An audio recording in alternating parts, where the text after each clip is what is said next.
Well, good afternoon, friends. Good afternoon.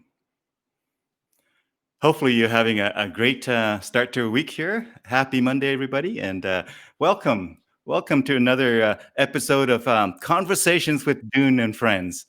Today, we have a fantastic guest joining us, and hopefully, you'll join in the conversation as well as we talk with Barbara May. And let me do a quick introduction before we have Barbara join us for an hour and a bit here.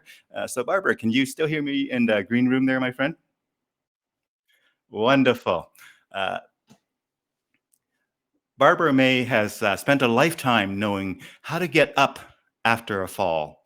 But she figures doing that and getting a laugh at the same time is a lot more fun. She is a formal national level gymnast, award winning coach, uh, aspiring drummer, and mother of two who joked her way into the Guinness World Record by performing the longest stand up comedy show in history. With more than 2 decades of work experience behind her in the fields as diverse as sports and recreation, education and not-for-profit management, entertainment and government, Barbara brings a unique, powerful mix of personal stories, humorous examples, and real-world insight to help people in the audience understand and embrace her key messages. If you need to get back up, anything is possible. Friends, please help me in welcoming our wonderful guest today, Barbara May. Hi, Barbara. How are you doing today, my friend? Hi, I'm very well, Dune. Thank you so much for having me on your show. Thank you for taking the time to join us. I know, like many of us, you have many different balls in the air, and to reserve some time to chat about this is going to be valuable, both certainly for me and our guests and folks who view it in the recorded version as well. So, folks, again, if you can hear us, chime in and feel free to comment. Feel free to ask Barbara questions and put her on her hot seat a little bit if you like, but not too hot, okay? Not too hot, but a little bit is fine. So, Barbara, tell us a little bit more about your background. What got you here today, my friend? Fill in the blanks a little bit for us. Well, it's kind of hard to know, what to tell you because I have 30 years of experience, and Were you born in Edmonton? I was born and raised in St. Albert, actually. Okay, there you go. So, there was no hospital in St. Albert. So technically I was born in Edmonton and then spent most of my life, all my life in St. Albert. Mm-hmm. And I think what led me here, what sort of started things off, is watching Nadia Comaneci at the 1976 Olympic Games. I had just come home from football practice, and my brother was pretty upset that I was trying out for the football team because back then, girls didn't play football. But I came home, I was all excited to tell my mom I made the team. And she said, well, why don't you, take gymnastics instead? And I looked at the TV, and Nadia Comaneci was on the balance beam, and she performed a perfect 10. And I just fell in love. And I ended up becoming a gymnast and then a coach. I started coaching when I was 14, and my career just kind of went from there. So I spent 15 years teaching coaches how to coach with the National Coaching Certification Program. So I've worked with coaches from all different sports. I also have a Bachelor of Education degree, and I've been a phys ed teacher, a special education teacher, and a school counselor. And then I started my own business. And what I do now is I teach team building seminars and leadership training, and I help people get past their stumbling blocks. Cool. That's fantastic. And I know you have quite the, not only the company, but the branding I love your logo and your symbology of all the stumbling blocks. We'll get to that in just a few minutes here. But thank you for filling us in. Wow, I didn't know you were born in St. Albert, or obviously Edmonton, and then back to St. Albert. Because when did St. Albert? That's just a pop quiz for you here. Hey, see if you know St. Albert really well. You're born and raised there. When did St. Albert have a hospital? When was it built? Do you remember?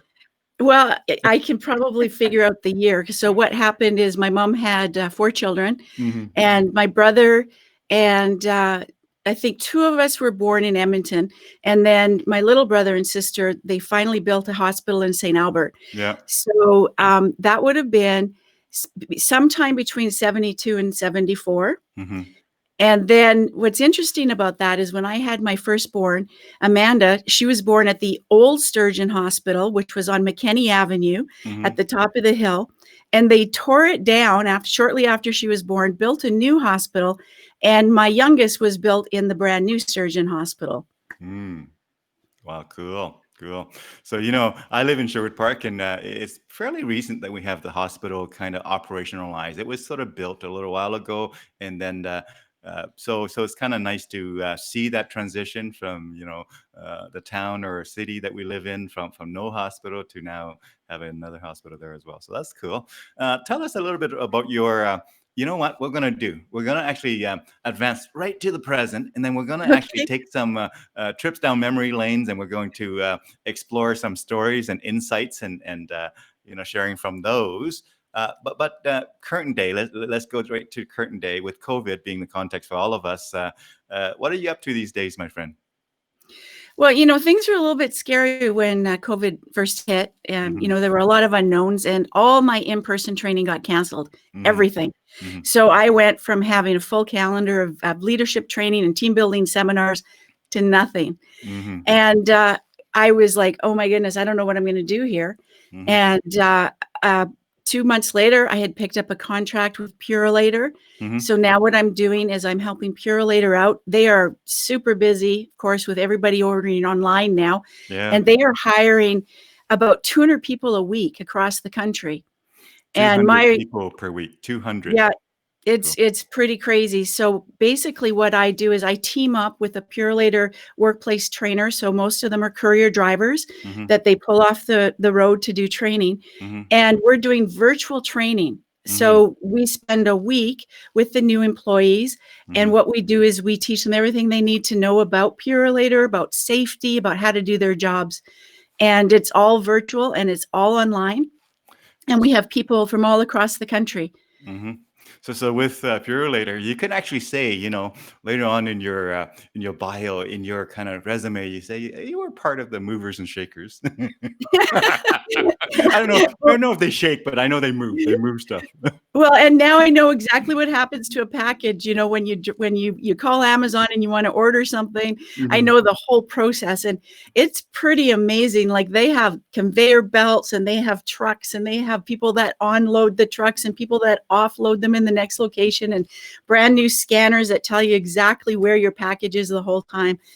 So it's Wow. been it's been really interesting learning about their company, and Purolator is actually investing $1 billion over the next 5 years in growth. Hmm. And it's a Canadian company, Hmm. and they hire Canadians all across the country. So I'm like happy to be able to be You bet. working and to be supporting them with their new hires. You're part of the solution. You're part of the solution. As much of a problem that COVID is for all of us, let's find a way to be part of some solution, even if it's different than what the vision that we had. Let's face it, COVID has changed how we all kind of are impacted and how we execute on our vision. So I'm glad you're able to kind of go with the flow and kind of contribute where you can. Well, and it's also giving me the opportunity to get really comfortable virtually and online. Hmm. So, I mean, I've been a coach and a trainer and a speaker all my life. And the thing that I love is connecting with people live in person Hmm. and, helping them take their skills from here to here. So, teaching online is a lot different. And at first I was like, oh, I don't like this at all. Like I want to be in a classroom or in a, ballroom talking to people.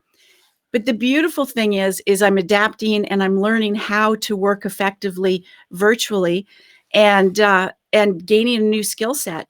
So now I'm looking at my business a little more strategically, and I'm thinking about the leadership training that I developed. So I was working with a company, the Family Solution Group, and they loved the work I did. And they said, can you develop our young leaders? Hmm. And what's happening is the owner, she's preparing to retire. Hmm. And her son and daughter are coming up as well as they're training a bunch of their other staff to be able to take over. And they asked me to develop a leadership training program for them. So we developed 9 days, so 9 separate days. And in this case, we're offering them one day a month. And Hmm. it's a great way to train people because you get to do the seminar, and then they go and they practice the skills for a month, and they come back and then we build on it. So Hmm. now I'm looking at how can I take that program online and be able to offer it to more people virtually. Hmm. That reminds me of the idea that when the world is turned upside down, like it did in here in this photo, you gotta just roll with it. You gotta roll with it, right? Yeah. Tell us about this photo while I'm at it, my friend. How old were you? Was this in St. Albert? Oh, this was in my backyard in St. Albert, and we had moved into a new house up in Mission Avenue. So, you Mhm. know, I was dealing with stumbling blocks, as a kid. My mom um, and dad ended up getting divorced, and we moved up to Mission. Mm. Just you can see my legs are all bent, and I'm, Mhm. pretty clumsy. But at that point, I thought I was amazing. And I said to my mom, I love gymnastics, and I loved it so much. I actually took the bus downtown every Saturday to take lessons Yeah. by myself, by the way, when I was 11. So in this picture, I think I was almost 12, and I convinced my mom that I wanted to be in the competitive team. And we went up to the owner of the Edmonton Gym Club, and her name is Dagmar, and she's European. And my mom said, Barbara would really like to be on the competitive team. Yeah. And Dagmar was like, no, no, no. Barbara is too old. I was 12 and I was too old. So what I did is I thought I need a way around this. I'm not going to let her, her decision about me being too old be the final decision. So what I did is I found a brand new club in St. Albert. It had just started, Mhm. and I went and tried out. And because I could do a back walkover and a back handspring, they were like, "You're in. You're on the competitive team." And Yeah. I had a wonderful coach. Her name was Carlene. Mhm. And I don't know if you have the picture with me on the balance beam, but you can see after another year, just the transformation that I made in terms of my skill development. So I was took that back walkover that I did in the backyard with my legs all bent, learned how to do it with straight legs, learned how to do it on the line and the floor, and then eventually onto a high beam. Mhm. And at the time of this picture, I was ready for my very first gymnastics competition. And I was so nervous. Like, I have never been so scared. And my palms were sweaty, and, my knees were knocking. And we were at this competition, and I was so bad, I fell off the beam 5 times. Mhm. And I got off the beam in tears. I was crying. And Carlene came up to me, and she's like, "Are you okay?" And I'm like, "I fell off the beam 5 times." She goes, "But you got back up. And Mhm. that's the only thing that matters." Mhm. Mhm. And, that lesson, that life lesson that I learned at such a young age, or maybe an old age, depending on your perspective, has really served me through my entire life. So when I fall down, I know I can get back up. Mhm. And it might be painful, it might take time, I might need help, but I can get back up. And that's a very important belief system that I have. And it's allowed me to get through some really tough times. Yeah. Yeah. I want to highlight a couple of things. You mentioned, again, were people who said, rightly so, based on the field and how competitive it is, and in sports being what it is at the top level, says you were too old at that Mhm. time. At 12 years old, too old. But so one sort of insight is, don't let that be the only decision, the only sort of factor. You went around it. You found a way. And then the other thing is that you had a high level of confidence in yourself, in terms that you thought you were awesome. And we have to be mindful when we have young kids and young, teenagers who or even younger, who believe they're awesome at something, and perhaps they're not as awesome as they thought. Let them think they are, because that will energize and motivate and propel them to the greatest level possible. So let's encourage people who are inspired by the stuff that they do, and just support them and encourage them. And then the third thing is, You got something really well done, and based on that particular skill, you were that was your competitive advantage. You said, right? So the idea of you don't have to be good at everything, but in all of that you do, find a way to be good at something that really stands out above the crowd, if you will. Then you'll be noticed for that, and opportunities will come based on that. So those are three things that I want to bring up from your stories there, Barbara. Well, and what ended up happening is the gym club started growing. And so when I was 14, they said to me, "Hey, you're a really good gymnast. Do you want to be a coach?" And I was like, "Sure. I mean, I can do cartwheels. How hard can it be to teach kids how to do cartwheels?" And well, I found out, and I'll never forget this one little boy that I was coaching. He was 6 or 7 years old, and his name was Spencer. And he wasn't interested in watching me do cartwheels, because I'm up there trying to just demonstrate as if just showing something is the best way to teach, because I didn't know. And he just was like, "I'm out of here." And he jumps up and he races past me while I'm upside down in the cartwheel. And I instinctually landed the cartwheel and started running after him. Like I chased him across the whole gym. And when I finally caught him, he was hanging on the rings. And I didn't know what to do. Like nobody taught me how to be a coach. So I grabbed him, I threw him on the ground, and I sat on him because I didn't want him to run away again. And I looked up and his parents had come into the gym. Yeah. And I was like, "Oh no, I'm going to be in trouble." And they were like, "All right, you caught him." Yeah. So Yeah. I don't I don't did. usually sit on people anymore, just so you know. Yeah, yeah. I do want to mention, tell us about this Joey fellow. I think you know him, right? You know him, I think. Yeah. Awesome, top-notch, like world-class drummer and many other talents. But tell us about this fellow who says we're sounding great. Joey, I'm hoping we're also looking great, not just sounding great, but looking great too, Joey. Tell us if we're looking okay. So yeah, Joey is my, I guess my life partner. He Mhm, also helps me out in my business, and he's just a phenomenal drummer. mhm. And he's world class, and he has toured all over the world playing drums. And he's a freelance artist, so he has the opportunity to work with a number of different artists. And I think I sent you a picture of him playing at the Big Valley Jamboree. Yeah, But some of the artists that he's worked with that people might know are Dwayne Steele, who's from Alberta here, Chris Cummings from out east.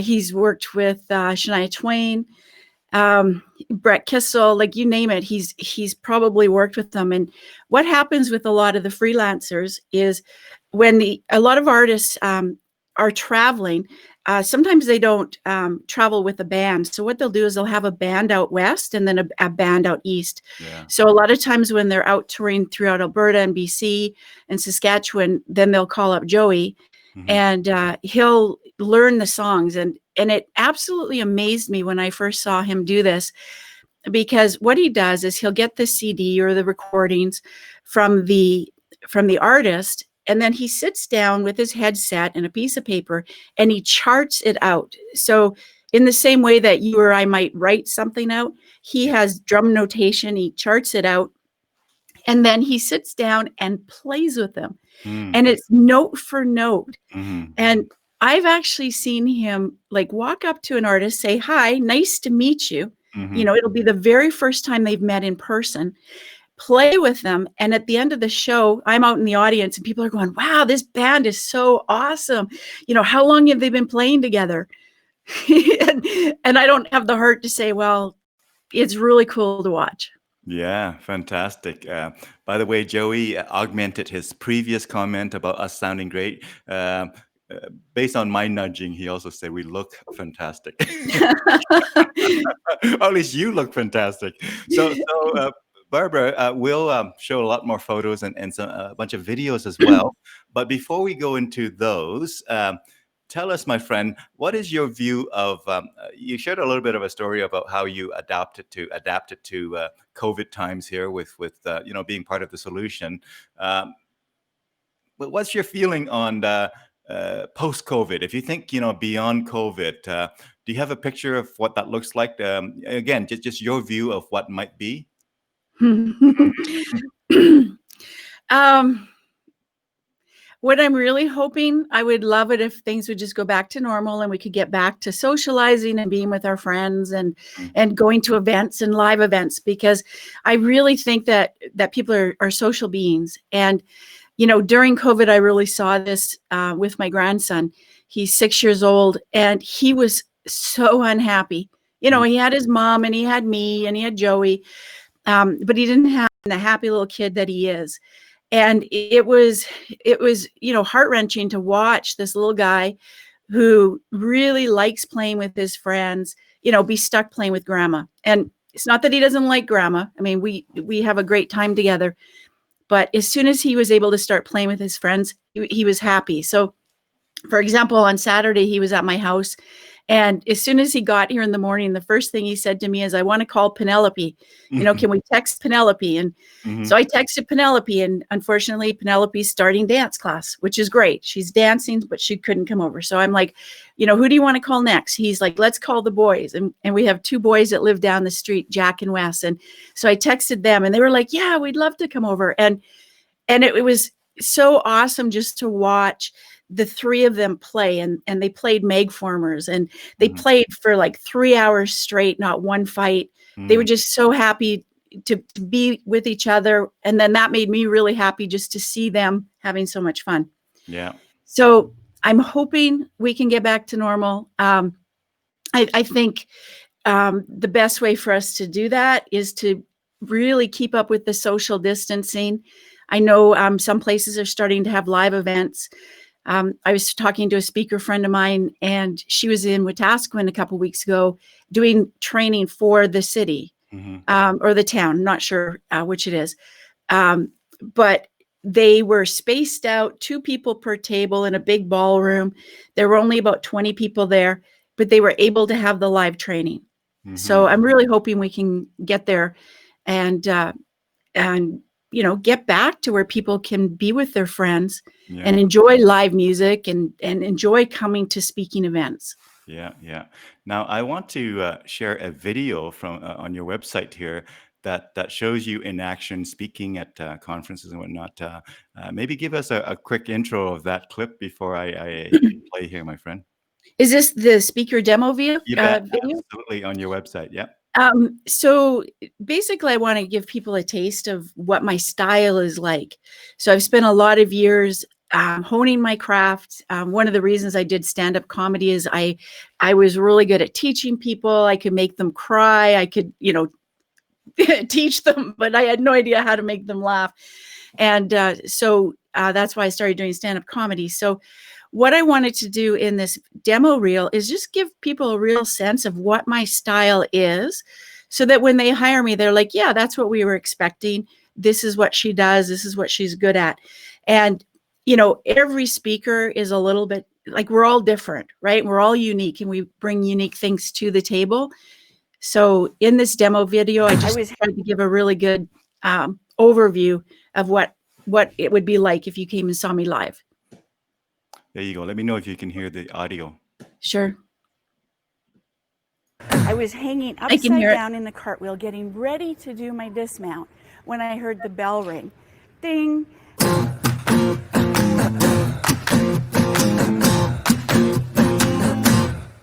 And I said, I fell off the beam 5 times.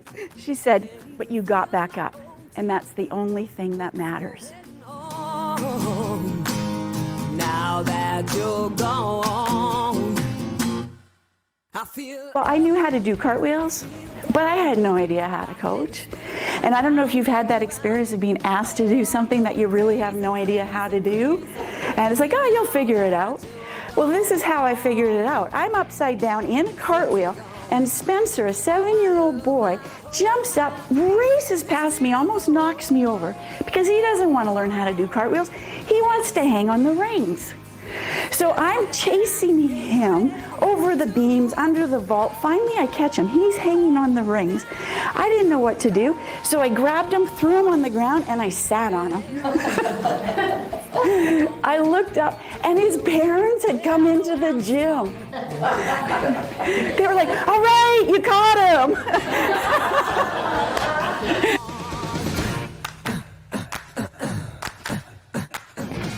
When we're feeling stressed, we need to recognize what does stress look like for us. The doctor looked at me and he said, your lungs are full of blood clots. 2 of them are stuck in your heart and you're going to die. Or we could give you an emergency clot buster and you might hemorrhage in the brain and die. What would you like to do?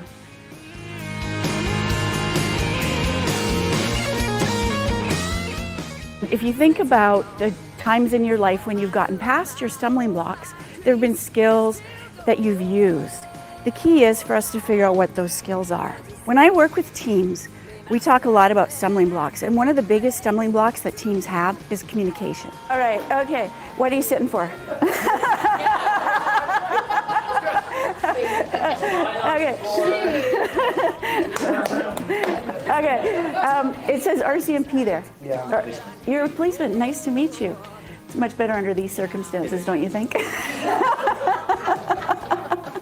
All right. So, have you ever done a cartwheel before? The reality is, we all have stumbling blocks, and the only way for us to learn and grow is to get past the stumbling blocks. Oh, yeah!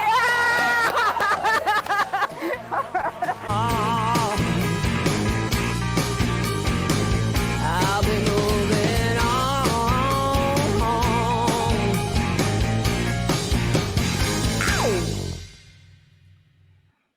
Fantastic.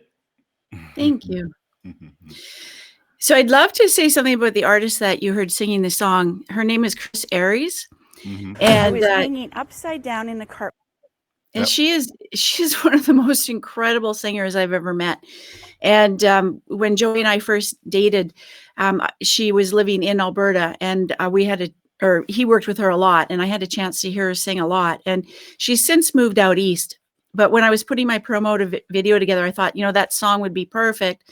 And I didn't want to just use canned music. I wanted a real song, with an artist that I knew. Mm-hmm. And I called her and I said, hey, would you be willing to let me use your song? And she was like, I would love that. She said, that'd be great. Mm-hmm. So I just wanted to let everyone know to check her out. Chris Aries is her name, and she's absolutely phenomenal. Now, help me with the spelling. Is it just the way it sounds? Chris? She has a little, Chris is Chris, and then she has I think it's Aryes. I think it's right in the front of the video where I do the intro. It does list it right there. Oh, okay. But then that's fine. I will leave that then. All right. So thank you. You're welcome. Tell us a bit more. In terms of you have all kinds of different things. I'm gonna go to the comedy side of thing. You are the holder of the Guinness World Record. Is it still standard that someone else, kind of topped that? Do you know? So what happened with that is there were 35 comics, mm-hmm. and we were at the Comedy Factory, mm-hmm. and we did a 28-hour show. So it was 28 hours straight. And so, yes, I do think somebody has topped it now. But at the time we set and held the record, and it was hard. It kind of sounds funny, but what we did is we set up 2 stages so that we could keep the show going. So that the wait staff would have time to clear the tables on one side of the room, and then we could bring in more people on the other side. Mm-hmm. But what happened is partway through, we got to about 1:00 in the morning. And the Comedy Factory is a very clean room. Mm-hmm. So what I mean by that is the owner, Bob Angeles, he doesn't want a bunch of swearing on his stage. Mm-hmm. So at about 1:00 in the morning, I'm in the back resting, and all of a sudden I hear all these words that I should not have been hearing at his club. Mm-hmm. And I'm like, oh no. And I go and I look inside the room, and one of the comics is up there. And he was basically just being a jerk. He knew that he wasn't supposed to use that kind of language at this club. I mean, at other clubs, it's fine. But he knew what Bob wanted at his club, and he was just being a jerk and pushing Bob's buttons. And Bob, I turn around and look, and he had steam coming out of his ears. He was so angry. And he's like, that's it. We're going to shut it down. right now. We're going to shut it down. If that comic's going to act like that, I'm not moving forward with this. And I said, Bob, I'll take care of it. Why don't you go home, get a good night's sleep, come back in the morning. I'll make sure everything goes okay.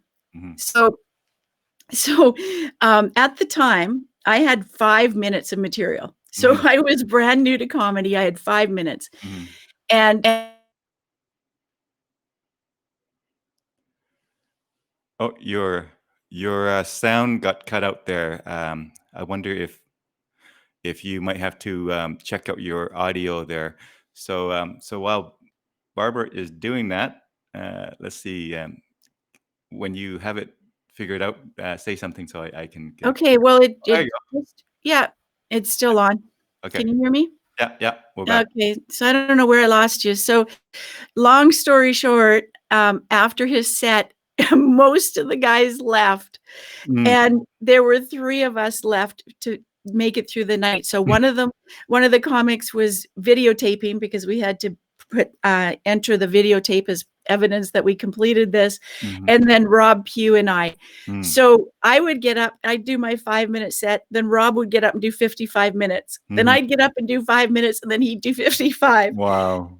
And then at about 5 o'clock in the morning, some friends of mine from Calgary, they had shows in Calgary. They drove up, arrived about 5 in the morning. So they were kind of our reinforcements. And then the people that had gone home for a good night's sleep came in.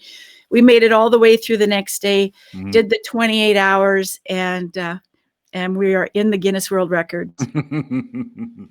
Yeah, well, every worthwhile thing are going to have stumbling blocks along the way, as you say, and you just got to work through them. And sometimes luck can chime in along the way. Sometimes others will pitch in. Reinforcement can come, but you got to survive the moment to have reinforcement sort of matter. So thank you for sharing that again. And so I mean, in the work that we do, speaking and training and whatnot, were you in the? I was in a workshop in, I think it was in Winnipeg one year when we had the CAPS convention there. So again, CAPS is the Canadian Association of Professional Speakers, and Barbara and I actually tell us a little bit about your role in that in the past as well. But so I just put the name there so that people know what that is. So I actually attended a session where 3 kind of comedians slash really funny people did a workshop, and then they actually sold DVDs and workbooks, and I bought those and I worked through them, and it was kind of interesting to be reminded that injecting fun does take learning and does take work. It doesn't just happen naturally. Well, comedy is one of probably the toughest skill I've ever learned, and I have done flips on a high beam with no hands, and comedy's harder. Yeah. So when I first started doing stand-up, I got a hold of Judy Carter's book, Stand-Up Comedy, the Bible, or the Comedy Bible. Sorry, it was called she has 2, Stand-Up Comedy, the book, and then the Comedy Bible. And I loved her books. I learned so much from her books. And then, of course, from being on stage and taking workshops from comedians. So to bring back or to answer your original question about CAPS, I've been a member on and off for, 15 or 20 years. I think 2002, I went to the Vancouver convention. So it's been a while, and I've held a number of different roles. I've been treasurer, I've been treasurer, program chair, and more recently, I was president of the Edmonton chapter. And what's really cool about that year is we hosted the national convention here in Edmonton.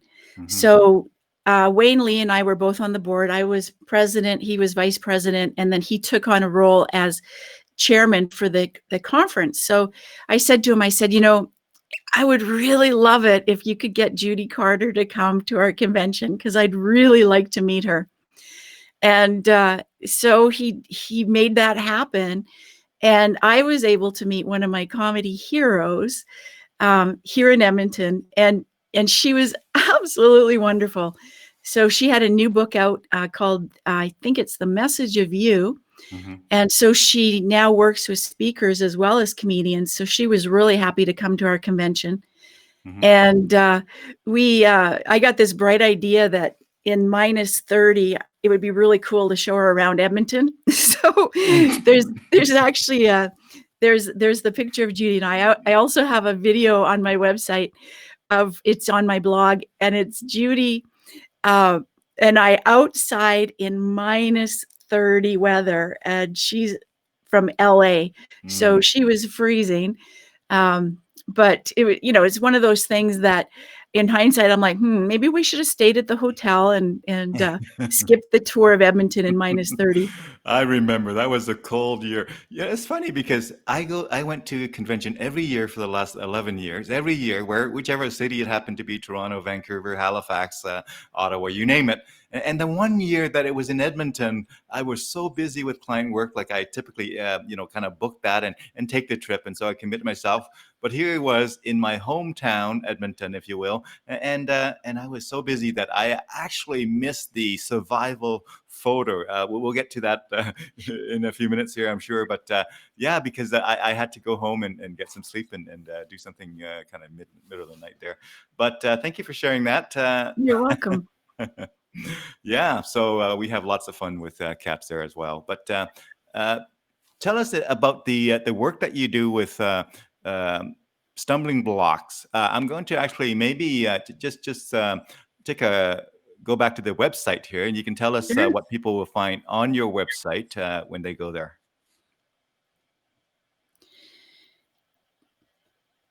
There you go. All righty. So, they'll find a video of me speaking. And then they're going to find just a little bit about stumbling blocks and how I came up with the idea. And that looks like the homepage there. Yeah. So, it's funny because with the comedy thing, with the issues we had trying to get through the Guinness World Record, I find with a lot of workplaces that I work with, the issues come down to three things. Communication is a huge issue for a lot of groups or companies. Conflict is another one, and stress. So I tend to emphasize those three things in my talks. But what I do is I work with the people that hire me and I say, what are your stumbling blocks in your workplace? And then I customize a workshop. So sometimes I'm doing keynote speeches where I'll be on stage in front of 200 people. Sometimes I'm doing more of a team building event. So these pictures right here, Dune, that you're just scrolling on, this is a workshop that I did, and it was a team building workshop. And what we do in the team building is we want to have fun as well as learn. So what I do is I use the blocks as a metaphor, and I come up with activities that the group can do together. So we have the team building or the team bonding component, but I also talk about whatever issues it is they're having. So if their issue is communication, then we talk about communication and the effect or the breakdown of communication and the effect it's having in their organization. Or if stress is an issue, then we talk about stress. So that's my main focus in the team building. And then I also do leadership training. And as I mentioned earlier, I developed a nine-day leadership program. And basically, a company can book me for all 9 days. It could be once a week. It could be once a month, their choice. Or if they'd like, they could take a look at the topics and I could customize something specifically for their team.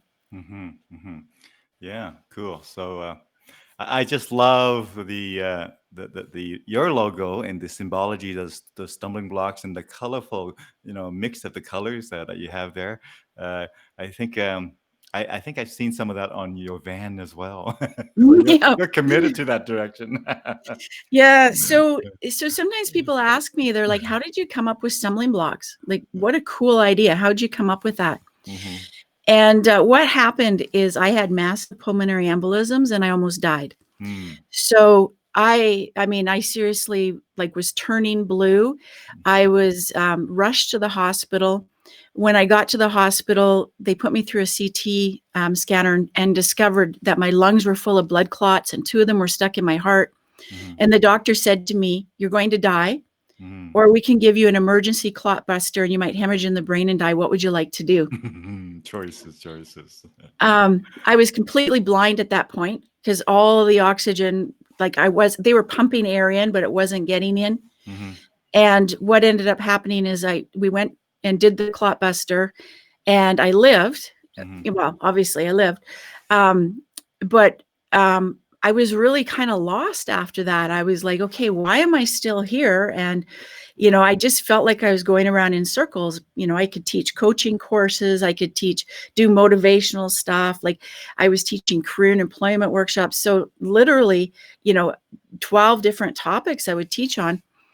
And one day in one of the workshops, this woman wrote on her evaluation form, Barbara is excellent at detecting people's stumbling blocks and helping them get past them. And I just went, stumbling blocks? That's what I've been doing my whole life, is helping people get past their stumbling blocks. Very cool. So again, as usual, is always either our audience members or our clients or our friends and people who observe us that give us the key thing about what we are and who we are in terms of how they perceive us and how they get value from us. So that's very cool. Listening is key, I guess. When they say things like that, we have to listen and decide. Cool. So again, our viewers can go to your website and find out lots of great stuff on there, and you have a blog as well. But we're going to get into that time machine. We're going to go way back. Okay, we're going to go way back when the video resolution was rather poor by comparison. I'm going to go to your blog where I think there's is it Bright Night or something like that? Tell me if I get it right. So, lots of times we talk about networking and how important that is. And because I met Bob Angeles at the Comedy Factory and did a lot of work for him as an opening act, he called me up one day and he said, they want me to come and do a commercial. Do you want to play my wife in the commercial? And we're going to have TV kids. And they were promoting the Bright Nights at Horlock Park and here in Edmonton. And I was like, sure, I'd be happy to do a commercial. So what they did is we had to go outside at night because they wanted to shoot it at night so you could see the Christmas lights. And it was not too cold that we didn't want to be outside, but it was cold enough that we were standing there and we're all wrapped up in Christmas tree lights, and we've got our two pretend kids, and we're pretending we're a family getting ready to go to Bright Nights. And all of a sudden this kid yells out, he goes, "Snot drop!" And I'm like, what? And I look over at Bob and he's trying to be all cool, but his nose is all red. And because it was cold out, he needed a tissue, but our hands were all tied up and we're waiting for the camera and we weren't supposed to be moving. And Bob was like just an incredible pro. They said roll and he was ready to go. So it was a fun experience to do the commercial, and I was really happy that he asked me to be part of it. You bet. Again, the circles that we operate in, the friends that we hang around with, the colleagues that we work with often have an influence on the opportunities that we get along the way. And sometimes it could even surprise us in terms of the kind of opportunities that actually come up. But if we look at it closely and decide to take on some of those opportunities, it really adds to our life experience, I think. So let me know if you can hear the sound. Sure. This holiday season, I can hear something magical happening in Horlock Park. Something the whole family will want to see. And you can see the entire display from the comfort of your own car. We've just come from there. It was unbelievable. You've really got to see it for yourself. There's the new Sugar Plum Village. Gingerbread Man and the lady. Bright Nights. You've just got to see it for yourself. Jack in the Box. Lollipops. Santa and his sleigh. Very cool. So that brings back so many memories from what year would you say this was, or roughly, or? Oh, that's a good question. I think it was a decade. Is it like? Yeah, I think it was after we did the Guinness World Records, and that was in 2002. So it would be around that time, I think. Yeah. So almost 20 years ago, 18 years ago. Yeah, very cool. Now, while we're on this blog screen, I'm going to bring up another one as well. Tell us about this one where this holiday season, there's something magical happening in Horlock Park. Let me just see here. The next blog that I'm going to bring up, Buffet Royale. Tell us about that. You did some commercials, apparently. More commercials. So they liked the first one we did, and we got a phone call saying, "Hey, we want to do a commercial for Buffet Royale." Uh-huh. So we got a house this time, Uh-huh. and you can see our television family there, and then they got Bob to dress up. You'll see it, but he got to dress up in a costume. Mhm. So it was just, you'll love it. It's really funny. Yeah, yeah. Let me just confirm here. Give me a second. So yeah, we'll have some fun here.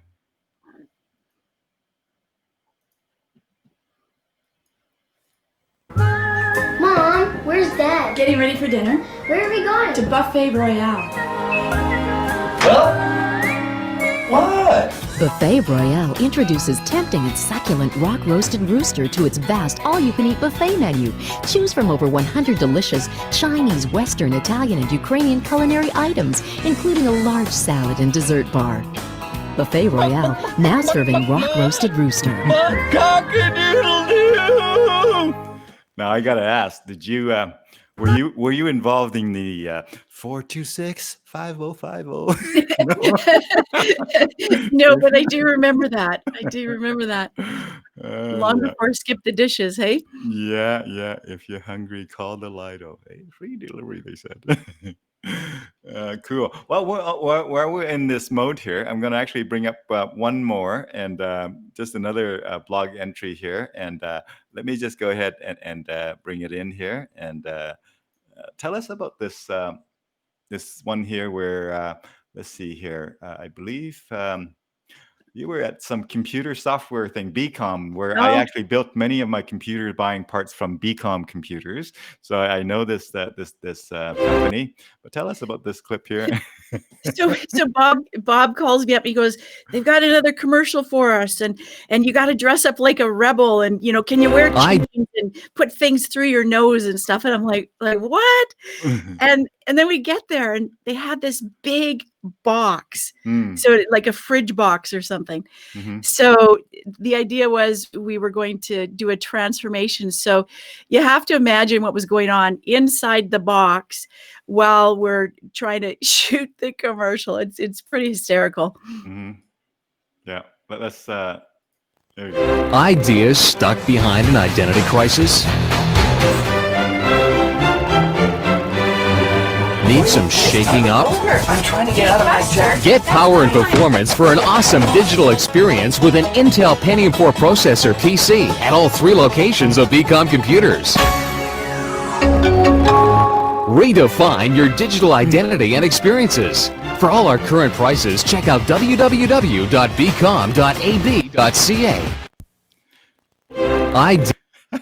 Cool. So it's so funny because when I saw the commercial, I'm like, geez, I don't look very rebellious, but that was kind of the best I could do. That was all I had. Tell us a little bit about, you did some work with, is it Shaw Cable or I guess Access Television? Tell Access us about that. Television. Yeah, Access So Television. this goes back a few years. So Access Television used to be owned by the government, and they ended up selling it to Moses Neimer from Much Music. And so he took over. And what happened is he came in and he came up with this new show called Learning and Job News. And it was like all the shaky camera work and, really fast cuts and that kind of style. And what the Learning and Job News was about getting jobs and going to school. Yeah. So I was at a networking event for the Edmonton. It was being held for the Edmonton Chamber of Commerce at the Edmonton Sun. And I got on an elevator and I ended up meeting the publisher of the Sun. And we started talking, and there was another woman in the elevator, and she introduced herself to me, and I discovered elevators are a great way to meet people. But she was going to be on the show that night, and she goes, "Oh, you're a communications coach." She goes, "Why don't you come with me?" So I was like, "Okay." So I go down to Access Television, and I met the producer, and he was telling me about his show, and I said, "Sure, I'd love to be on it." So next thing I know, I'm being interviewed on this TV show. It was all about learning and jobs, and I talked about communication. And at the end of the show, I said to the producer, I said, "That's a really awesome show. Like, I really like the concept. You should interview business owners." Like, I think it'd be really neat if you interviewed business owners. And he goes, great. When can you start? So this is long before I did comedy, or, even before I did the commercials. So I was like, well, I guess I could be on TV. Okay. So my very first day, what I did is I lined up 3 interviews. Now, I realize now how crazy this was, but one of the people I interviewed was Neil Wilkinson. And you may know that name from Toastmasters. He was the president of Toastmasters International. So not just the club, but the entire organization. And he also owned Bar Call Doors. So I went and I interviewed Neil, and I was horrible. I was so nervous. And I got back to the studio, and somebody walked me through how to edit the story, because I hadn't done editing before or anything. And I had to basically jot my notes down of what I wanted, and then sit down with the editor, and then he would do all the cuts. And at the end, we called the producer over to show him my first new story, right? I'm all proud of myself. He goes, this is terrible. We can't use this. I'm like, well, Neil was really good. Like, because Neil's smooth, right? He was great to interview. And the producer says, yeah, he's really good, but you were terrible. He goes, what were you looking at? And I was like, what do you mean? He goes, well, when you were talking to us at the end, you were like looking all over. And I'm like, well, I was talking to my audience. And he goes, Barbara, it's television. Your audience is right here in the lens. So I said, well, could I redo the ending? And then we'll just edit it together, cut and paste. He goes, sure. So the next day I wore the same clothes, but we were at Access Television now. And I found the hallway by all the executives, and I shot the ending there. We pieced it together. It aired. Well, Neil calls me up and he goes, Barbara, he goes, that was a great story. And I love my new office.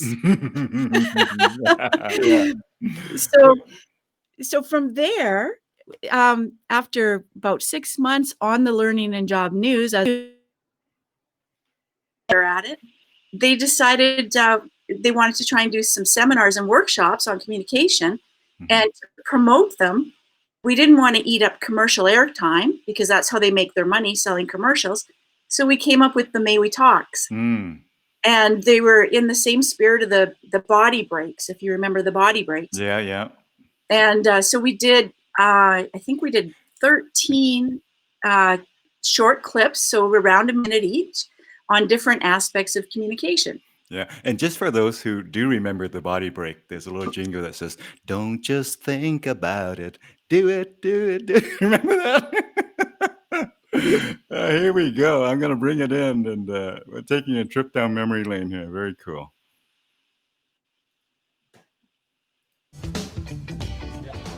There's nothing more confusing than a sad message delivered with a smile. Do you want cream without coffee? Except perhaps a happy message delivered with a frown. If you want to communicate clearly, it's important that your facial expressions match your thoughts and emotions. Have a great day. Enjoy the coffee. Thanks. You're welcome. With a little practice in front of a mirror, you can use facial expressions to help you communicate your ideas. It may feel silly, but practicing your facial expressions will help you to communicate your ideas more clearly. Can I sit here? Sure. The right look can make all the difference.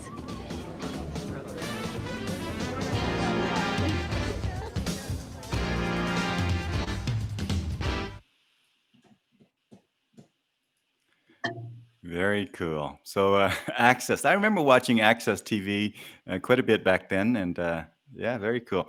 Now, I do want to highlight again, here's another example where you cited essentially failing or falling down and stumbling, and then did not give up, though. You got up again, and you say, well, again, try to solve the problem and say, how can we make this still work, right? Because many people would have given up there and moved on, and maybe even swear not to ever do public speaking again or TV again. But you were trying to solve the problem, and came up with the idea of, well, we're going to just shoot it at the office there at Access TV, and you made it work. Yeah. And I mean, that was that lesson I learned, as a gymnast, just how important it is to get back up. And we all have stumbling blocks, right? We stumble, we fall, it's part of life. And the key is, what do you do after you fall? How do you get back up? Yeah, yeah. I mean, gymnast falling is just how you that's part of your profession, to be honest. Falling is just that's part of it. You fall enough so eventually you decrease the likelihood of falling, but you got to fall a lot, and that's why they have those big mats, or what do they call those things, those big Crash things. mats. There you go. Yeah, so thanks for sharing that, your time with do you have a highlight from your time with Access TV? Was there a particular kind of memory of it that resonated that you want to kind of tell us a story of? Because you were there Oh, for a little while, right? yeah. Well, I had a chance to interview a lot of business owners. Mm. And I mean, obviously, interviewing Neil sticks out because it was the first interview that I did. But I interviewed a lot of great business owners. And what really stood out for me was how they really wanted to find good staff. Hmm. So, I think sometimes we get a little frustrated with our bosses and, we think, Oh, your voice just went away there, Barbara. So if you could mind the microphone, whatever that caused it. So, when you finish that story, I would love to hear a little bit more about Toastmasters as well. So, yeah. So, Dune, can you hear me now? Is that yeah, better? yeah, yeah. Okay, perfect. Yeah, so I think what really struck me there was that the employers or the bosses, Hmm. the business owners, they really want to find good staff and they really want the people they hire to succeed. Hmm. And I think a lot of times, when I'm dealing with clients and I'm working with their teams, I think sometimes we lose sight of that, and we think, the boss is out to get us, or sometimes there's that conflict that just happens. Hmm. And I think if we can get back to what we're all there for, which is to work together to create a goal, right? So, Hmm. Joey always says, less of this and more of this, right? Hmm. We want to work together. And I think the key in all the years I've been working with business owners and with employees, I think the key is people need to feel safe. Hmm. And if they feel safe in the workplace, they can work through anything. Hmm. So a lot of times the comments I get from people and after I work with their teams is, now we have a common language and we can talk about the problems and we can talk about the challenges and the hurdles. Hmm. And what Stumbling Blocks does is it gives them a safe way to say, hey, it's a stumbling block. We can get past it. Let's work together. Yeah, yeah. Again, have a quick handle, a quick, almost like it's like a safe sign that says that's all it is. It's just a stumbling block, rather than pointing fingers and try to see who to crucify. Let's work together, just like bands would on stage. If one person makes a mistake, you don't go and look at them and kind of make a big deal out of it. You figure out how you cover. You figure how to move from there very quickly, real time, and because the audience, we owe that to the audience, right? To make the best of the show that we have. So I'm going to bring in another video here, Barbara, and this is it talks about again, it's May We Talk, and it's about vocal variety. Tell us a bit about that, and I know you've joined Toastmasters and you quite enjoy your time there, and I know it was quite instrumental in helping you develop your confidence. Tell us a bit about Toastmasters, and then I'm going to play this video.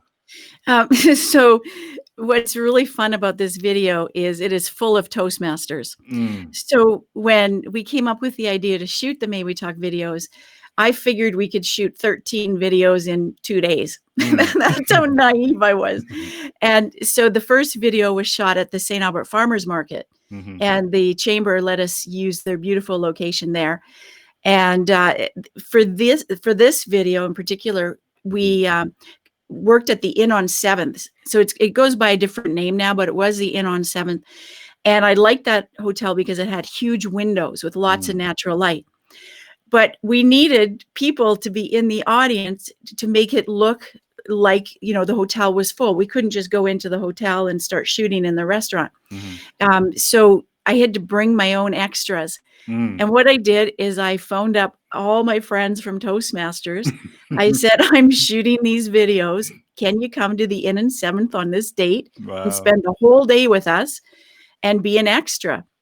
So everyone that you see in there, In this video in particular, all the people in the audience or in the restaurant in the background, they're all Toastmasters. So you might recognize some of them. Very fun. I love the story. And again, you know, you have a vision and you do what it takes to realize the vision. You don't say my role is this, my role is that, and I'm going to ignore the other stuff and then figure out why your vision didn't come to reality. You fill all the parts necessary and of course, reach out to others like you did there with your Toastmasters friends. So I'm going to just click play here and we're going to experience this again together here. And let me just take that out here. Have you ever listened in on someone's conversation? You can tell a lot about what people are saying just by listening to how they sound. Yeah. However, it's funny, I gotta tell you. Mortgage and 2 kids. So you don't give them those things. You can add emphasis and meaning to your presentation simply by changing your vocal variety, by changing your pitch, pace, and volume.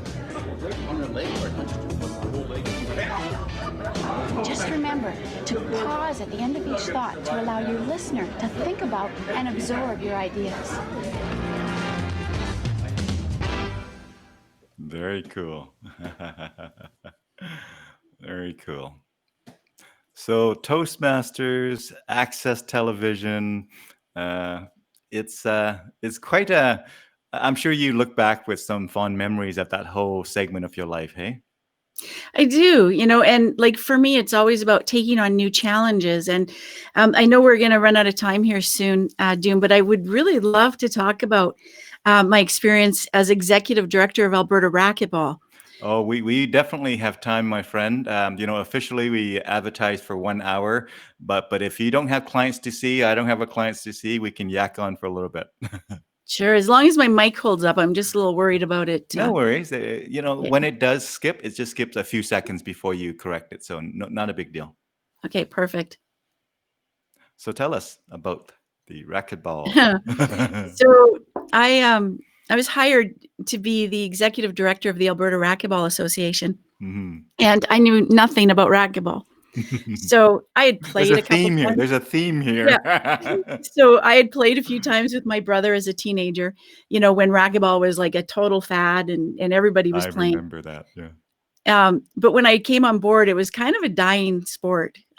So courts were being closed and we were having trouble finding coaches and attracting new players. So we had like all these amazing players that were in their 40s, 50s, 60s, and even some into their 70s who loved the sport.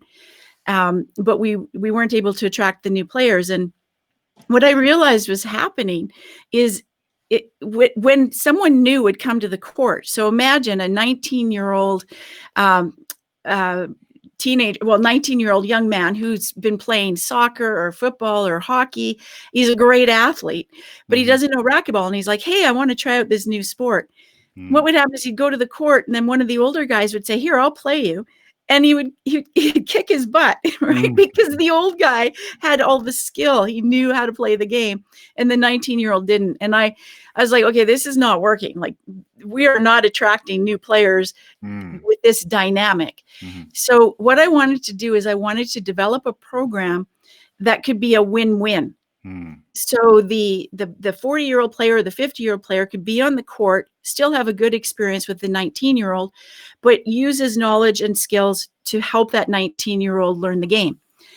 So we hired Chris Odegaard, who was the Canadian national champion at the time, to come and spend 3 days with me on the court. And we developed this practice program.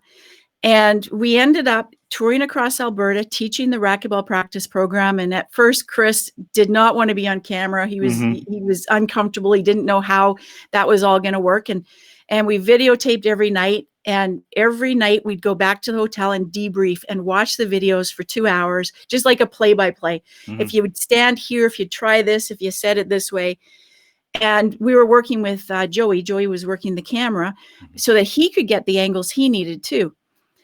And we ended up bringing in, so after teaching across the province and really honing the workshop and the progressions and the plan the way we wanted it, we brought in 3 of the top juniors. So these were 3, I think they were 16 to 18-year-olds. They were fabulous players. And we brought them on the court with Chris and shot the videos. And the videos have, they were well over 500,000 hits last time I looked. Mhm. And we've received comments saying they are the best racquetball videos on YouTube. Yeah. Now, Joey, I presume Joey McIntyre. Yeah, So you're Joey, my Joey. like that guy right there. I'm gonna replay his thing as if he talks to. You're sounding great. He says, looking great. So that's cool. Thanks for sharing that. And You're again, welcome. a common theme is be open to new opportunities.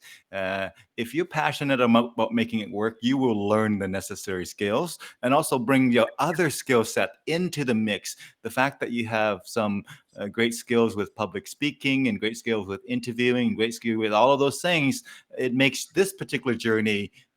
You can almost use your other skills to kind of prop this one up a little bit while you're learning more about racquetball or whatever have you. So transferable skills, and what I'm going to call, I don't want to call them soft skill. I want to call them foundational skills that are very much are going to help you with your next project, even though the project seems to be very different than what you've been doing. Yeah, and I like to think of them as building blocks. So, I help people turn their stumbling blocks into building blocks. There you go, and that is so perfect. It's like you are watching my screen. Are you? Do you have a No. remote thing to my screen? I have that screen. I was about to pull it up. There is the building block example right there. What I was actually trying to will you to do is to put up the racquetball pictures, because one of the highlights of my life was helping Kobe Iwasa become a 4-time national champion and a Pan American Games bronze medalist. Yeah. So in gymnastics, gymnastics is a very well developed sport, and I competed at the national level, but I coached at a provincial level, and for me to be able to work with a athlete like Kobe and his dad, who was his coach, and my philosophy was, if we can help his dad be a better coach and get his dad the skills that he needs, then we can help Kobe become, or go as far as he wanted to in the sport. And in his case, in 1 year, he won the 18 and under boys single, 18 and under boys double, men's open single, men's open double. So 4 national titles in 1 year, and then went to the Pan Am Games and won a bronze medal. And I had the opportunity to go to Toronto. So this was in 2016. I went to Toronto and watched Kobe play. So there's a picture of me inside the court in Toronto at the Pan Am's Games. So this is Kobe. This is, you can see Chris Odegaard in the background. So Kobe is, I don't know, probably 12 years old in this picture. And we had already brought Chris on board to help us train our coaches. And as I mentioned, develop the racquetball practice program. And then if you go to the next picture, let's see what you got next. I look for something that says 2016. Yeah, we're going to fly through and you tell me when to. Okay, that's the end of this track. So we're going to go the other way. This is like finding that card. We're magicians trying to find that card that people. There. Oh, there we go. Okay. There we go. So this is Chris Odegaard and I at a provincial training camp. And this is where we're going through the racquetball practice program with all our athletes. That's a great photo. That's a great photo. You're like right in your element there in action, and look at all the everybody's paying attention, and very cool. Yeah. Thanks for Well, sharing that segment. How long did you this particular gig or this particular assignment or this particular so journey? 8 years. I was with Alberta Racquetball for 8 years, and Hmm. I think if you keep going, you'll see a picture of Kobe playing at the. Um, there he is. So this is after he won the bronze medal. Mm. And you can see we're inside the court. So for the Pan American Games, they brought in glass courts Mm. so that we could have spectators along the side and you Yeah. could see everything that was happening inside the court. Right. So this is And then the global level, right? The world level, or is it this is world level. right? So the racquetball is in the Pan American Games. It's not in the Olympics. So this is as high as you can go for racquetball. Yeah, yeah. No, I love your great smile there. You definitely are enjoying the moment there. And I think there's one more. This way. There it is. Mm. So this is me, the woman from USA Racquetball. She goes, "Oh, you're from Canada. Do you want to come in and take a picture?" Because Kobe was competing against the American. So we jumped into the court. We weren't supposed to be in the court, but we jumped in, got a picture of the two players before they started, and then somebody snapped the picture up in the stands. I don't know who. Yeah. But they put it on Facebook. Mm. And I am so grateful to whoever that was that took this picture, because like, to me, this is one of those moments where like everything came, together for me, all the sports, the training of the coaches, the scene, the end result with the athlete, living his dream, making it to the level he aspired to. And I was part of it. Mm-hmm. Yeah, you again, if I can recap a little bit, born and raised in St. Albert, got into gymnastic and competed at very national level, and have your experiences and stumbling through that, and getting back up and getting back up and getting back up, and discover public speaking and coaching and training and helping others to kind of do what it is that they do, and through that you've been able to kind of bring all of those things together to really a world-class level here, where you were a part in helping an awesome athlete win bronze at the world stage.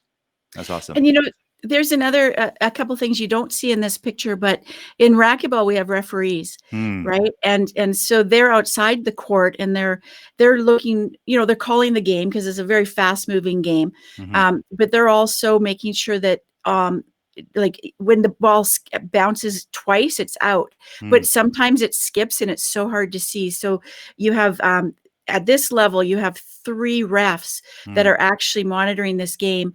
And one of the other things I was really proud of that we did with Alberta Racquetball is we developed referees as well. So we were developing athletes, we were developing coaches and referees. And we had one of our, 2 of our refs go on to represent Canada internationally. And at the Pan Am Games, because it was in Canada, we actually were able to send a number of our refs to this event. And it was like a highlight for them. So like to be engaged in the sport, not only as parents and coaches and athletes, but also as referees. Cool. Well, thank you for sharing that. What I like to do is ask you this kind of summarizing question, but in facilitating that, I'm going to actually put this on kind of a slideshow kind of view here. And what I'm going to do is I'm going to just reorganize the order of these things in just a moment here. So give me a second to go ahead and do that.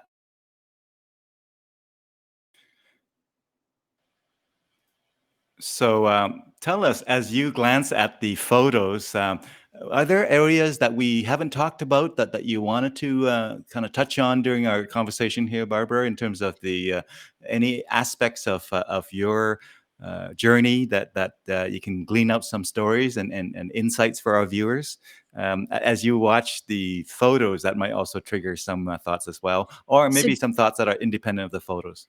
Do you want me to stop you on a photo? You So bet, absolutely. there's a good one right there.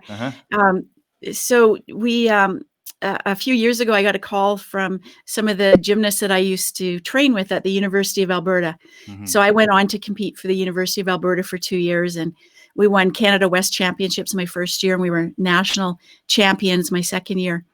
And they were planning a 30-year gymnastics reunion. So at the U of A, gymnastics was a varsity sport for 30 years. And we wanted to basically get everyone together that was part of that program. And they wanted me to be on the board. And at the time, I was just too busy to volunteer to be on the board to organize it. But I said, you know what? I would be so happy to MC the event. I would love to be part of it. And, you know, in terms of a time commitment, I would love to do that. So it was a really awesome, amazing, wonderful event. But as you can imagine, everybody was so excited to see everyone else that it was a hard audience to control. So it was kind of funny because it took me about 10 minutes to get everybody to sit down and calm down and get their attention up to the front. And then once we did, it was so worth it. You know, we had slideshows with pictures. We had it's like you're people among family almost kind of feel, right? Oh, it was so incredible. We had people sharing memories. So all those skills that I had learned doing stand-up comedy and dealing with unruly crowds and you know, all my skills interviewing people and entertaining the audience, they all really came together in this event. And it was the neatest thing to just see all these people that, you know, it was a short time that we were together, but a very important time of my life when I was on the gymnastics team. Yeah, fantastic. Thanks for sharing that. Let's continue here on the. So yeah, as you see the photos flashing by, or any thoughts that come up, I wanted to Sure, I can talk. Squeeze the juice out of our time here together, my friend. Yeah, Barbara. right here. This would be a good one to stop on. Yeah, you bet. Yeah, coming back. Oh, they're all so good. So when I was in the hospital with the pulmonary embolisms, I had a very difficult time in the hospital. What happened is there was a bed shortage. I was stuck in emergency for 2.5 days because there was no bed available for me. I ended up getting moved to 9 different beds in 8 days. And it was just not, the part where they saved my life was awesome. I was super happy about that part. But after, I really felt vulnerable and I felt alone and I felt like I wasn't necessarily receiving the type of care that I would have liked at that time in my life. And I ended up writing a letter, and it took me 6 months to write it. So it was a very emotional letter. I had PTSD after my hospital stay. And it was very interesting because when things in healthcare aren't going well, I think there's this feeling that they can't fix it. They can't make changes to it. It's just the way it is, right? And I was like, well, that's not okay. Like, I needed to be treated better, and being stuck in emergency for 2.5 days was not okay.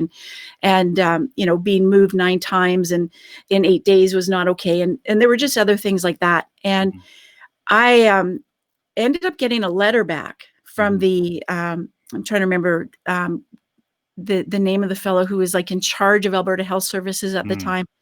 And he wrote me a letter back. And basically the letter said, we moved you for your own good. Then we moved you for the good of other patients. And then we left you covered in blood. That wasn't so good, but we talked to the nurse who did that. And I was just like, are you kidding me? Like, that is not resolution. And I felt it was important because of my skills and my training and my ability to communicate my ideas.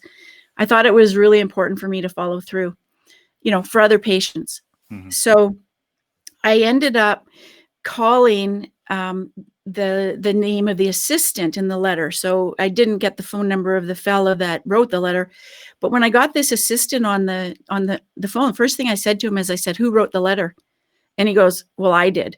And I said, well, did he even read the letter? And he goes, yeah, he read it. He signed it. And I said, well, I have a real problem with this. And we started talking, and he said, well, like, it's not like your life was put at risk or anything.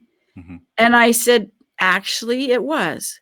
I said, when I was stuck in emergency, for 2.5 days, and they removed the catheter and I had to go to the bathroom, the nurse came in. It took me half an hour to get a nurse to come in. But when the nurse came in, I said, I have to go to the bathroom. And she goes, well, just go.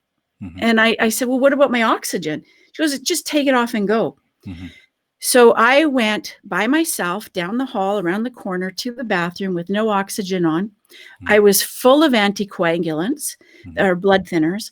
And when I climbed back into bed, my O2 level had dropped to 70%, which is life-threatening. Mm-hmm. So when I told him that, he was like, oh, he goes, would you like to talk to someone at the Royal Alexandra Hospital? And I said, yeah, I would. And he set up a meeting with me and Dr. Curtis Johnson, who was the chief medical officer at the time. And Dr. Johnson met with me, and I told him my story about what happened when I was in the hospital. And he was shaking by the end of our conversation. And he was like, you had a horrible patient experience. Mm-hmm. And he was just so taken aback by it. And he said, would you be willing to come in and talk to our staff? I said, I will do anything I can to help. And he goes, if you could come in and share your patient experience. So I did. And then they invited me back to talk to another group. And I kind of forgot about it, right? Issue resolved. I spoke up. They heard me. And to me, that was the most important thing, is that they heard me and they were willing to make changes. Mm-hmm. So a few years went by and I got a call back or an email from Dr. Johnson inviting me to a patient and provider care experience summit. Mm-hmm. And he started telling me about all the changes that they're making at the Royal Alexandra because of my story. And I was just like, wow. Mm-hmm. And he goes, I would really like it if you would be my guest. He goes, you changed me as a leader. Like, as a result of you sharing your story, I have changed the way I lead the hospital. Mm-hmm. And they brought me into this event and he said, is it okay if I share your story? I'm like, absolutely. And I jokingly said, the hardest thing is going to be, me just sitting there. I'm going to want to get up and say something. And he goes, sure, you can get up and say something. And they gave me an award. Mm-hmm. And it was, oh, sorry, Dune. It was a really special moment to be recognized for speaking up and to have been heard, and to be heard to the fact, or to the point where they actually have implemented changes at the hospital. Yeah. So I know sometimes it's hard, for people to speak up. And, part of the thing that I'm really excited about with the leadership development program that I've developed is we have 9 days, they might be spread over 9 months, but where we develop those communication skills that our emerging leaders can now use with their team and with their staff to make their workplaces better, not only for customers, but for employees. Mm-hmm. Well, thank you for sharing that story. Again, there is power in stories, and stories well told to the appropriate people who are ready to hear the stories. Great things can happen from that. And it sounds like it's a great example of that. And well, thank you for sharing that, Barbara. You're welcome. And this is my grandson. And I sent you that photo because one of our favorite things to do is to go swimming. Mm-hmm. And what is so interesting about watching him swim is every single time we get in the pool, he tries something new. So at this stage in his development, he was learning how to jump off the edge. And what's so interesting about that is this innate desire that he has to learn and develop and grow. And now he's like a fish, and we're in the deep end, and now he's swimming over top of me and underneath me, and he wants to wrestle like a dinosaur in the water, and like we just have so much fun. And all I've done is provided the environment, the water, taking him swimming, and then I just follow his lead. Yeah. You bet. You know, As they say, leadership is to create the environment that is conducive to the vision that we have. So if you have a vision for, in this case, your grandson to develop in a certain way or develop certain skills, you just create the environment where they can flourish. And when they do, they will surprise you with what they can do in that environment. Wonderful. Thank you for sharing that. yeah, you're welcome. And the thing about, I'll just go back to my grandson. So when I was in the hospital and I was given the choice, like, you're going to die or we can give you the clot buster. What was really interesting about that moment is I had a voice inside my head, basically screaming, I don't want to die. I'm not done being a mom and I want to meet my grandkids. And at the time I didn't have any grandkids yet. So when I survived, a couple of years later, my daughter came home and she told me she was pregnant, and it was the happiest day of my life. And every day that I get to see Jonathan, I am just filled with such incredible joy and so grateful for every moment we get to spend together. Yeah. Yes. Again, challenges and what I'm going to call challenges and really obstacles and blocks and really adversity has a way of building us in ways that we're not aware of or maybe surprised. And one of those things that it does, it makes us grateful for the good times that we have. And Dune, it also, like, that experience, as difficult as it was for me to go through, it changed me as a speaker and a teacher. So I mean, it was a life event that had such a profound impact on me that when I got out of the hospital, I couldn't even stand up and talk. So there was so much heart and lung damage that I had no breath support and I had to sit. And I was used to being really active on stage. And what I realized is that I had to change the way I teach. And I ended up sort of being way more connected and interested and engaged in the people that I was working with, and less interested in the content. And what was really cool about that shift is people really responded to it well. And, the feedback that I started getting from people was less about the actual content of what I was teaching and more about the transformation that they were going through, and knowing that I actually cared about what they were going through made a lot of the difference because I could relate. Yeah. Just like music in many ways, it parallels music in the sense of a really fantastic expert performer is not going to use all the notes and all the chords that they know, is not going to just dump the stuff to you, the musical content. They're going to create a musical experience, a journey with their audience using some very strategically chosen chords and notes and whatever have you. So the ability to say, I don't have to inflict all of my knowledge on every group that I meet up with. That's wisdom. Well, it only took 55 years to get here, so.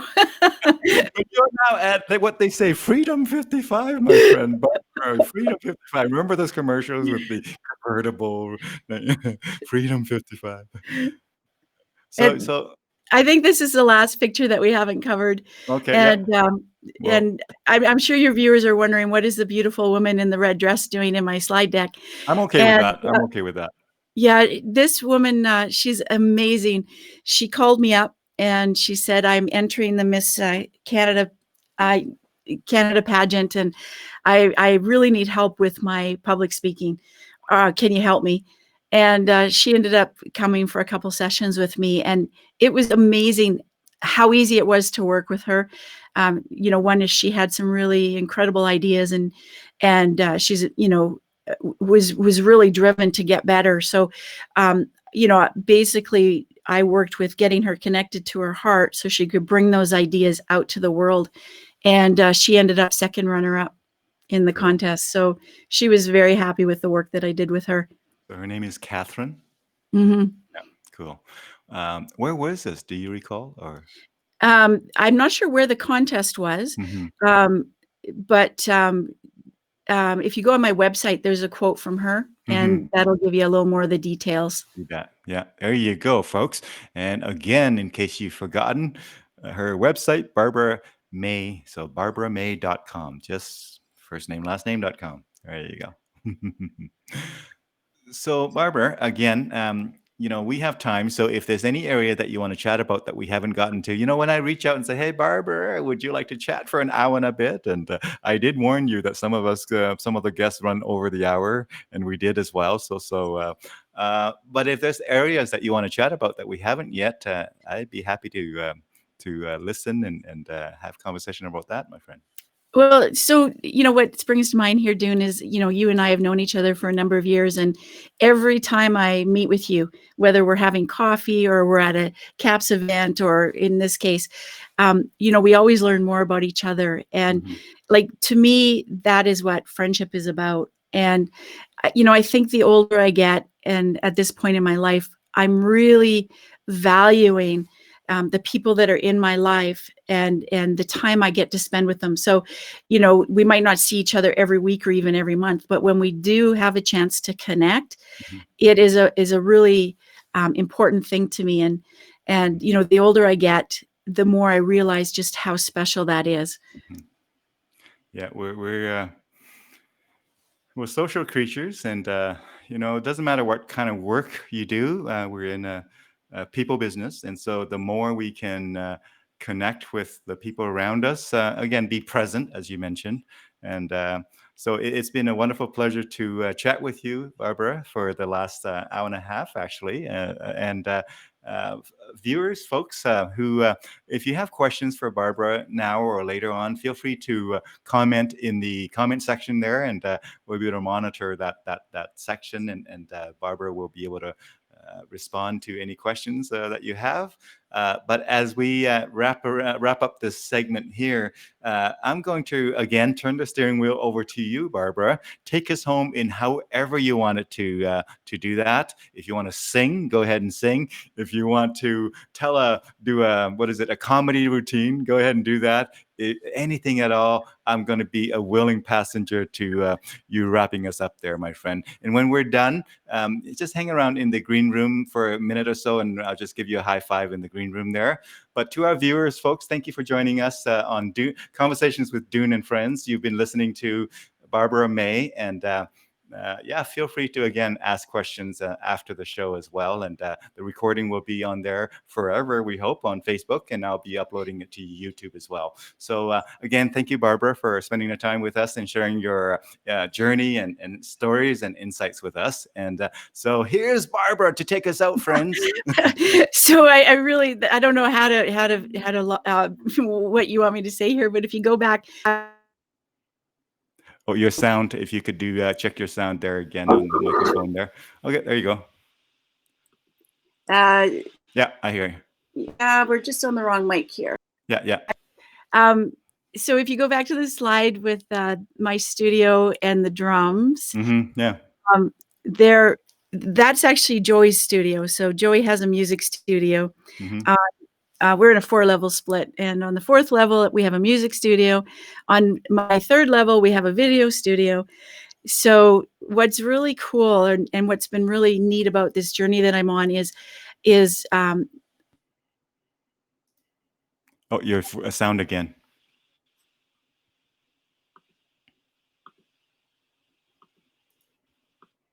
Yeah, go ahead.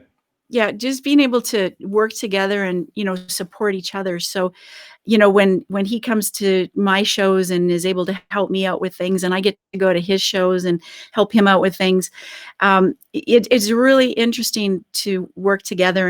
And so one of the things that I have been learning how to do is play the drums. And if we were able to just scoot downstairs, I would show you my very beginner level drumming. But what's really interesting about it is I picked up the drums when I was in my 40s, and it had been something that I always thought about doing. I have a picture of me one Christmas when I'm about 10 years old, and my cousin got a drum kit, and I was so jealous. I was like, wow, I'd really like to have my own drum kit and learn how to play the drums. So when I was in my 40s, I finally decided, time is going to go by whether or not I learned to play the drums or not. So what I did is I bought my own drum kit, and within about 2 days of buying the drum kit, I met Joey, and he came into my life. So I have a great teacher, and it is just so important to have a hobby. So you and I have talked a lot about high performance and taking people to that next level, which is definitely one of the things I specialize in. But I also appreciate and value the importance of just doing something because you want to. Mm-hmm. And it can be a hobby. It doesn't have to be something that you get really good at. You can just do it because you enjoy it. Mm-hmm. Life is more than a career. Life is much more than a career. Great to have a career. You want to do well at it. And career is much more than a job. So as I said in my social media post one time, your career is much more than your job, and your life is much, much more than your career. So I think that resonate with you as well. I think we go to the same school when it comes to that there, Barbara. In fact, we probably went to same school on many, many things. Awesome. Well, thank you so much for having me on your show today, Dune. Well, thank you, Barbara, for joining us for a wonderful conversation. So, folks, till we meet again, have a wonderful day and take good care of yourself, take good care of one another, and just be kind. When in doubt, be kind. When not in doubt, still be kind. Thank you.